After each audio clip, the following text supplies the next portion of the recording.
El convenio 169 de la OIT es un marco de suma importancia para los pueblos indígenas y tribales. Este es un convenio suscrito igualmente por la mayor parte de países a través de dentro de lo que es la OIT, ¿no? La Organización Internacional del Trabajo. Este es un convenio que fue suscrito en 1989. Lo fundamental, digamos, del convenio 169 de la OIT es, primero, el incorporar el concepto de pueblos indígenas, ¿no? Como una categoría jurídica. Por otro lado está el tema de los derechos que se reconoce al acceso a tierra y territorios tradicionales, ¿no? Inclusive se apelaba a los estados a que puedan regularizar lo que es la tenencia de la tierra en aquellos espacios territoriales de ocupación tradicional de los pueblos indígenas y tribales. Otro de los aspectos importantes es el derecho igual a la continuidad cultural, al mantener y conservar costumbres, tradiciones, formas de organización social, política, ¿no? El tener sus propios sistemas de autoridades tradicionales, el reconocimiento también a los propios sistemas jurídicos, normativos, al tener sus propios sistemas de salud. La mayor cantidad de recursos forestales que tenemos en los bosques, también muchos de ellos son de utilidad en la medicina tradicional. En este caso, el convenio 169 lo que establece es el derecho a la consulta, ¿no?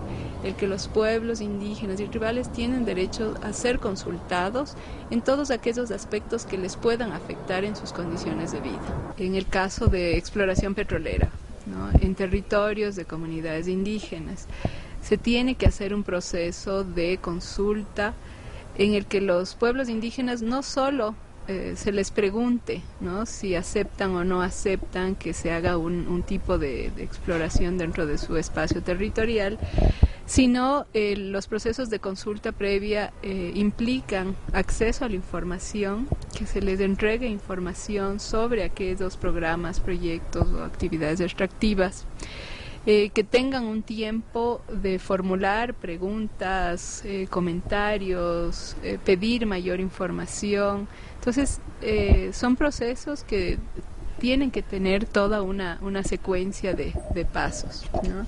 Igualmente, en el caso de las actividades de minería, por ejemplo, ¿no? También, si nos acogemos al convenio 169, los pueblos indígenas tienen derecho a ser consultados sobre concesiones que se van a hacer en sus territorios para la actividad extractiva minera o para concesiones forestales también, ¿no?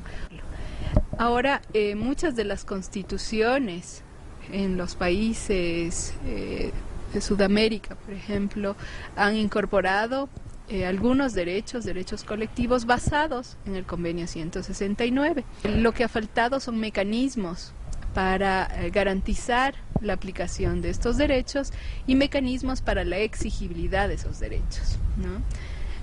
Tenemos que muchas de las constituciones o el constitucionalismo político que tenemos no ha permitido establecer estos mecanismos de exigibilidad plenamente formulados y claros.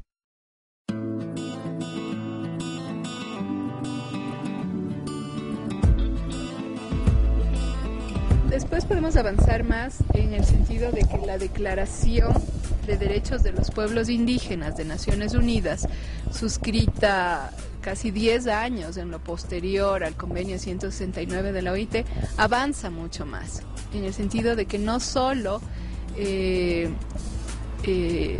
incorpora el tema de la consulta, sino el consentimiento libre, previo e informado. Es decir, que los pueblos indígenas no solo que tienen que ser preguntados, no solo se tienen que consultar, sino que tienen que dar su consentimiento, es decir, pueden definir si quieren o no quieren una actividad extractiva en su territorio, si quieren o no una concesión minera, una concesión de un bloque petrolero, por ejemplo, a empresas hidrocarburíferas, ¿no?, de explotación hidrocarburífera.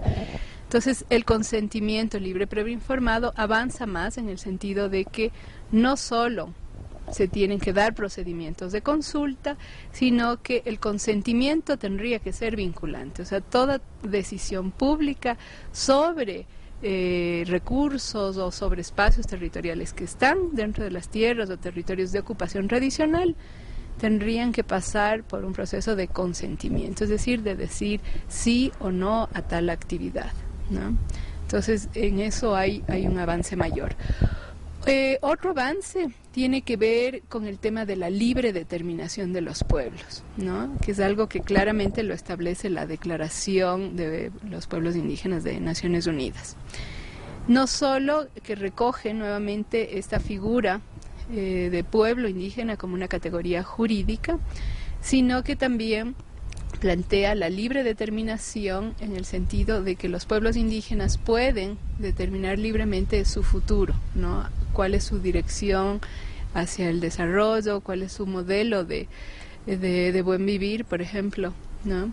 Qué hacer con sus espacios territoriales, con sus recursos, ¿no? Con sus formas organizativas. Entonces, esto significa que no son los estados, ¿no?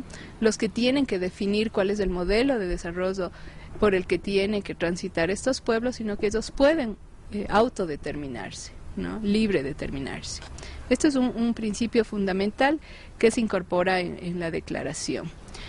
Otra cuestión importante en el tema de tierra y territorio es el hecho de que no solo se reconocen tierras y territorios de ocupación tradicional, ¿no? Sino también aquellos territorios de ocupación que pueden ser mucho más recientes, ¿no? Entonces hay también un reconocimiento a la movilidad que tienen los pueblos, y esto en el caso de la Amazonía es algo claro, ¿no? Muchos de los espacios territoriales actuales no necesariamente son los ancestrales, y han habido muchos espacios de ocupación multiétnica, ¿no? Varios pueblos conviviendo, usufructuando determinados recursos naturales en un mismo espacio territorial, ¿no? Que los pueblos indígenas tienen derecho a la reparación por medios que pueden incluir restitución, cuando ello sea posible, una indemnización justa. Esto sobre todo en el caso de pueblos indígenas que han sufrido desplazamientos de sus espacios territoriales por actividades extractivas, por la implementación, por ejemplo, de hidrovías, ¿no? Represas hidroeléctricas, etcétera. Esto es importante en los temas ambientales porque también, por ejemplo, en la declaración de áreas protegidas, ¿no? De reservas forestales, etcétera, también tendrían que los pueblos ser consultados y dar su consentimiento, ¿no? Entonces, ante todo tipo de actividad que pueda afectarles. Esto también es importante en el tema de los recursos genéticos, los conocimientos tradicionales, el acceso por terceros a los conocimientos de los recursos forestales, ¿no? La biodiversidad. Entonces, para cualquier tipo de actividad en la que se vaya a utilizar esos conocimientos, también los pueblos tendrían que dar su consentimiento, ¿no? Para investigaciones, para actividades de bioprospección, por ejemplo, los pueblos tienen que ser informados, tienen que ser consultados y tienen que dar su aceptación o su negación.